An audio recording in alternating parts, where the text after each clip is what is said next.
So ito naman mga brokies. Nakasama na rin natin sa ride to. Hindi ko lang alam kung natatandaan nyo. Ito naman, legit carbon, naka full 6. Diba? Kita mo ba yan? Pakita mo, pera mo. Yan o. Medyo madumi lang eh.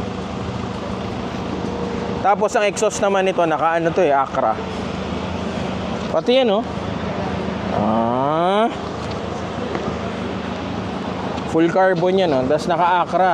Ang Acra sa ano, madugo-dugo din. Ay putya. Box pa. Naka-rotobox pala to. All carbon. All carbon pala talaga, no? Putya, naka ano, oh. Kaya na sa naka-Bicol araw. Tignan mo naman yung ano niya, mga brokies, oh. Yung wheels niya, naka-rotobox na forged carbon. Forged carbon, ano? Di ba? Forged carbon. Ayun, oh. Carbon eh. Yes, sir. Grabe naman. Di ba? Paano man di may inspire niyan, di ba?